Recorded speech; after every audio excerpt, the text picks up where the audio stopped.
Padre, muchas gracias, Dios. Gracias por tu amor, gracias por tu compasión, gracias por ayudarnos. Gracias por enrutarnos a través de las sagradas escrituras y orientarnos hacia esa Canaán, hacia esa tierra prometida, hacia la eternidad. Les habla su hermano y amigo en Cristo Jesús, Julio César Castro. Una vez más estoy aquí con el mismo objetivo y es el que juntos avancemos y nos preparemos para la segunda venida de nuestro Señor Jesucristo. Hoy nos corresponde leer el libro de Deuteronomio, capítulo 20. Y Moisés prepara al pueblo, da instrucciones, todo alineado y conforme al propósito de Dios a ese pueblo de Israel que se encuentra a las puertas de tomar posesión de Canaán. Recordemos de que ellos duraron más de 40 años caminando, peregrinando en el desierto, con la esperanza de llegar a una tierra que Dios le prometió. Y están ya al punto de entrar a ella, y por lo tanto, estas tierras tienen que ser tomadas a la fuerza, porque los hombres de esta tierra hicieron lo malo delante de los ojos de Dios, que eran los cananeos. Eran 7 naciones que había que tomar, y esas 7 naciones eran perversas en extremos, y hay un registro en el libro de Génesis capítulo 15 verso 16, Dios manifestando dicho rechazo. Y dice así, que el, dice Dios había dicho siglos antes que esperaba que la maldad, dice aquí, que la maldad de los amorreos llegara a su colmo.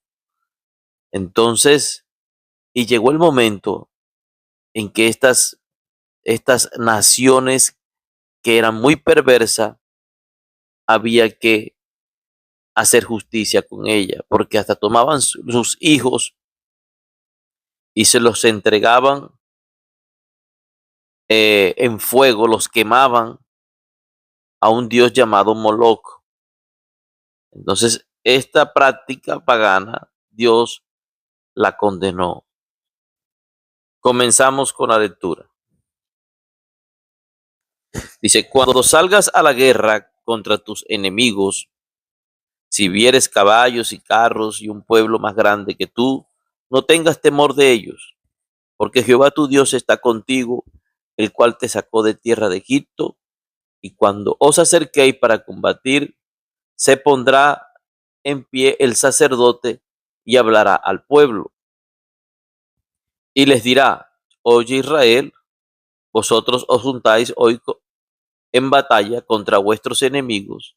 No desmaye vuestro corazón, no temáis, ni os azoréis, o sea, no huyas, es lo que quiere decir azoréis, ni tampoco os desalentéis delante de ellos, porque Jehová vuestro Dios va con vosotros para pelear por vosotros contra vuestros enemigos, para salvaros.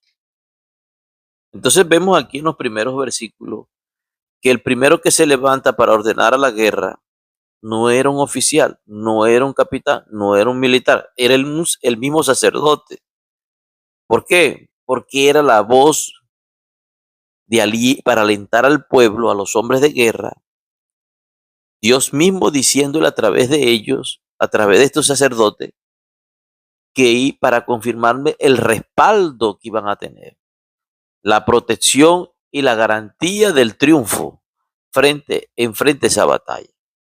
Entonces era vital que el sacerdote se pronunciara, porque ellos no iban a pelear solos. Ellos iban a la guerra, pero Dios le iba a dar la victoria. Y eran naciones que ya le hemos leído, que eran mucho más numerosas que ellos, y no eran una, se trataban de 7 naciones.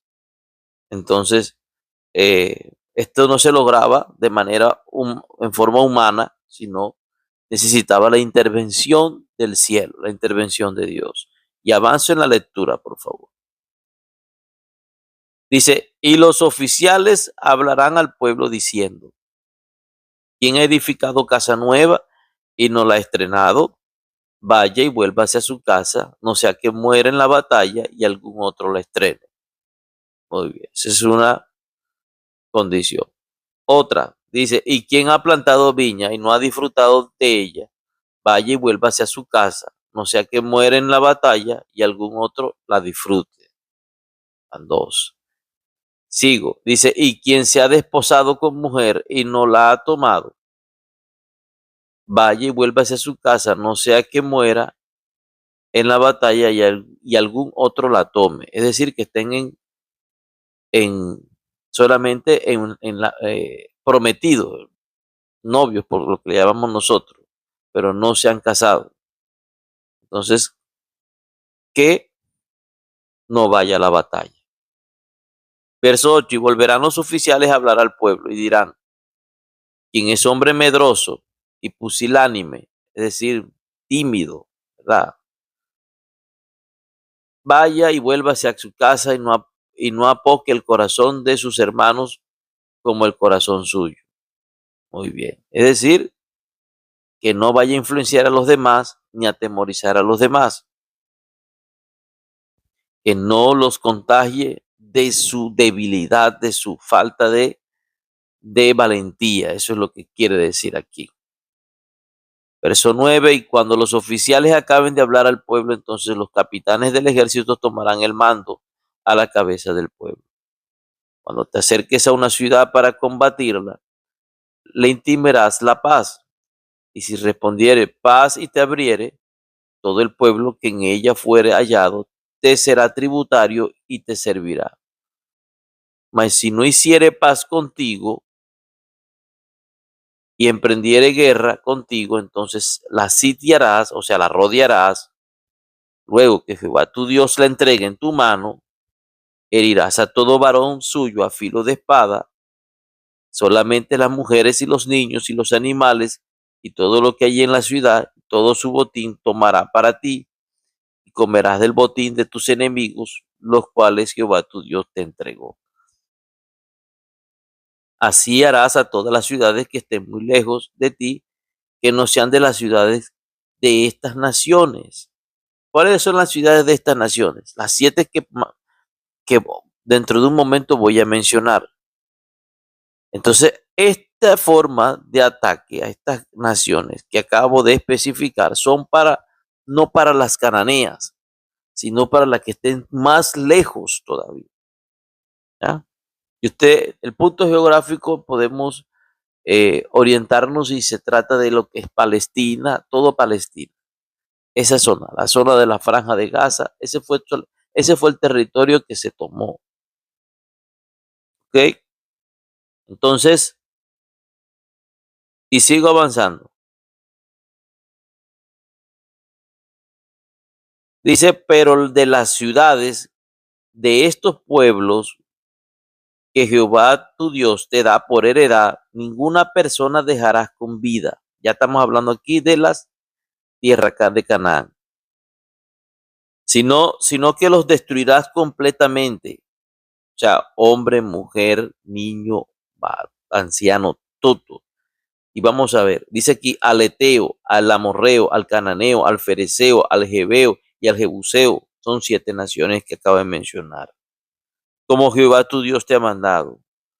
Y ahora viene, ¿por qué hay que eliminarlos a todos? Dice aquí la causa, verso 18, para que no os enseñe a hacer según todas sus abominaciones que ellos han hecho para sus dioses y pequéis contra Jehová vuestro Dios.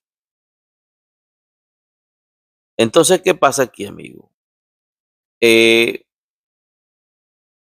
¿Por qué Dios hace una prohibición que no hagan las prácticas de ellos? Porque en el momento en que hagan las prácticas de ellos, Dios entonces enciende su ira contra su propio pueblo y termina castigándolo. Y más adelante leeremos en el libro de Jueces que el pueblo de Israel no cumplió al pie de la letra todas estas instrucciones. Por lo tanto, tuvieron gravísimas consecuencias por eso.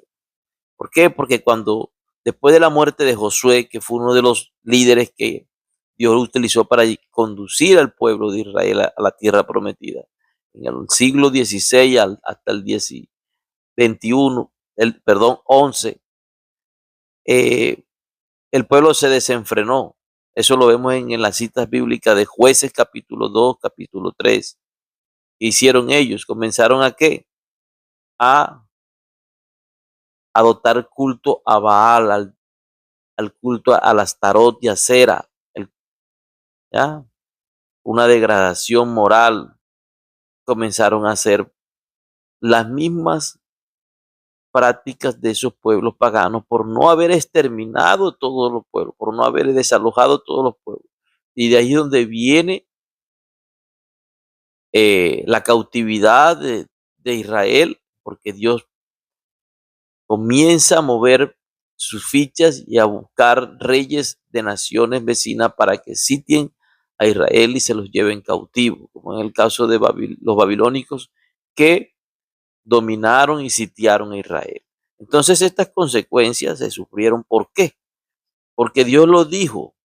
Dios dijo, tienen que destruir todos para que ustedes no se acoplen ni se amañen a esas prácticas paganas, como por ejemplo el culto a Moloch, donde tomaban sus hijos y se los echaban al fuego para dedicárselo a este Dios perverso, a este ídolo. Entonces, avanza un poco, por favor, y dice aquí, verso 19, cuando sities a alguna ciudad peleando contra ella, muchos días para tomarla, no destruirás sus árboles metiendo hacha en ellos, porque de ellos podrás comer, y no los talarás, porque el árbol del campo no es hombre para venir contra ti en el sitio. Mas el árbol que sepas que no lleva fruto, podrás destruirlo y talarlo para construir baluarte contra la ciudad que te hace la guerra, hasta sojuzgarla. Es decir, un baluarte es una torre. Aquí quiere decir es una torre para hacer guerra contra, las torres la utilizaban para lanzar saetas o flechas en contra de los adversarios y poder tomar las ciudades. Entonces, sabemos que Dios le da esta orden al pueblo de Israel de manera específica para tomar estas tierras porque eran prometidas para Israel. Debido al pecado y la maldad y la perversión de estas naciones, Dios llegó hasta el colmo y dijo, voy a destruirla, así como destruyó Sodoma y Gomorra. Amigo, esta es la ira de Dios y ese es el juicio de Dios. Estamos en estos tiempos, en tiempo de misericordia, de perdón, de prolongación del tiempo, de darnos espera para que nosotros nos arrepintamos, porque la misericordia de Dios aún está vigente. Pero somos conscientes de que esa misericordia algún día terminará. Nosotros ahora en el nuevo pacto Jesús, que estamos en la gracia de Él, nos ha dicho y nos dejó por escrito, por ejemplo, en el libro de Lucas, Evangelio según San Lucas, capítulo 6, versículo 27, dice, pero a vosotros los que os digo, pero a vosotros los que oís, os digo, amad a vuestros enemigos, haced bien a los que os aborrecen, bendecid a los que os maldicen y orad por los que os calumnian. ¿Por qué esto? Porque Efesios 6 nos da otra razón, y es que la lucha no es contra carne ni sangre, sino contra principados, potestades, gobernadores de las tinieblas, huestes espirituales de maldad en las regiones celestes, es decir, un sinnúmero de demonios que están usando a la gente para hacernos daño. Esos son nuestros enemigos de hoy. Vamos a orar, vamos a darle gracias a Dios, pero algún día el juicio de Dios vendrá. Estemos preparados para ello. Por eso es que en estos devocionales instamos a prepararnos, incluyéndome el predicador. Nos preparamos para ser hallados, justificados delante de la presencia de Dios por la sangre de Cristo que tiene poder. Démosle gracias a Dios. Padre, muchas gracias. Gracias por tu palabra, gracias por tu amor, gracias por tu compasión, gracias por ayudarnos.